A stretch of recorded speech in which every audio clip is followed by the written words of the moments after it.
নমস্কার বন্ধুরা, স্বাগতা দুনিয়াতে সবাইকে ওয়েলকাম জানাই। আজ বানাবো মুচমুচে টেস্টি চিড়ের পকোড়া। বিকেলবেলা এই পকোড়া বানিয়ে বাড়ির সবাই মিলে খেতে পারেন। আজকে এই রেসিপি আপনাদের করে দেখাচ্ছি। চিড়ের পকোড়া বানানোর জন্য নিয়েছি 200 গ্রাম চিড়ে। আর পকোড়া বানানোর জন্য যে কোনো ধরনের চিড়ে হলে চলবে, পাতলা চিড়ে কিংবা মোটা ধরনের চিড়ে, যে কোনো চিড়ে দিয়ে পকোড়া বানিয়ে ফেলতে পারবেন। আমি মোটা ধরনের চিড়ে নিয়েছি। প্রথমে একটা বড় পাত্রের মধ্যে চিড়েটা ঢেলে 3 থেকে 4 বার জল দিয়ে ধুয়ে পরিষ্কার করে নেব। আর চিড়ের মধ্যে কোনো ধান থাকলে কিংবা নুড়ি কাঁকড় থাকলে আপনারা বেছে নেবেন, তাহলে পকোড়া খাওয়ার সময় মুখের মধ্যে নুড়ি কাঁকড় কিংবা ধান লাগবে না। ধুয়ে পরিষ্কার করে নিয়েছি চিড়ে। আর 3টে মাঝারি সাইজের আলু সেদ্ধ করে খোসা ছাড়িয়ে নিয়েছি, পেঁয়াজ কোচানো আর কাঁচা লঙ্কা কোচানো। চিড়ের পকোড়া বানানোর জন্য 20 মিনিটের মতো টাইম দিয়ে ঢাকা দিয়ে রেখে দেব, তাহলে চিড়ে নরম হয়ে যাবে। 20 মিনিট পর দেখুন চিড়ে কিন্তু বেশ নরম হয়ে গেছে। এরপর আমি চিড়ের সঙ্গে কিছু মশলা দিয়ে দেব। সেদ্ধ করে রাখা আলু হাতের সাহায্যে এভাবে ম্যাশ করে দিচ্ছি।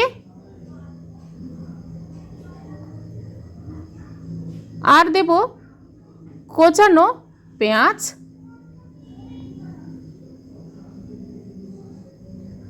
কাঁচা লঙ্কা, ঝালটা আপনারা যে যেমন খেতে পছন্দ করেন সেভাবে অনুপাতে দেবেন, পরিমাণ মতো লবণ, হলুদ গুঁড়ো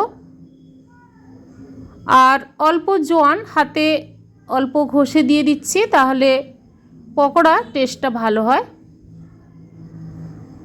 আর কালো জিরে দেব সামান্য পরিমাণ, ঝাল লঙ্কার গুঁড়ো 1/2 table spoon, chaat masala 1 table spoon. এবার ভালোভাবে মিশিয়ে নেব। জল ছাড়াই কিন্তু মাখিয়ে নিতে হবে। এরপর হাতে সামান্য তেল লাগিয়ে ছোট ছোট করে আমি পকোড়ার শেপে গড়ে নেব। এভাবে সবগুলো তৈরি করে নেব। প্রথমে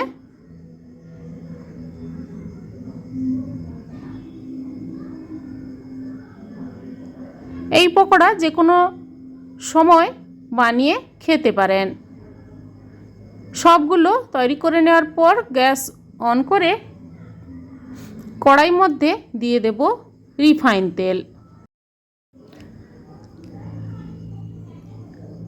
গ্যাসের ফ্লেমটা হাই টু মিডিয়াম রেখে সবগুলো চিড়ের পকোড়া ভাজতে দিয়ে দেব। হাই ফ্লেমে ভাজলে পুড়ে যাবে, তাই গ্যাসের ফ্লেম অল্প করে আস্তে আস্তে করে কিন্তু লাল করে ভেজে নিতে হবে। এক পিঠ হয়ে গেলে আরেক পিঠ উল্টে দেব।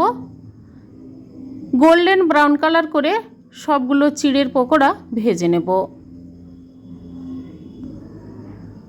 বন্ধুরা, এইভাবে চিড়ের পকোড়া বানিয়ে দেখুন, একবার বানিয়ে খেলে বারবার খেতে ইচ্ছে করবে। ভাজা হয়ে গেছে, এবার কড়াই থেকে তেল ঝরিয়ে সবগুলো চিড়ের পকোড়া প্লেটে সার্ভ করে নেব।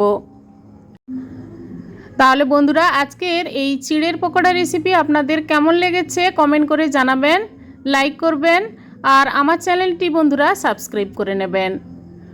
ওপর থেকে সামান্য পরিমাণ বিট লবণ ছড়িয়ে দিচ্ছি, টেস্টি হবে খেতে।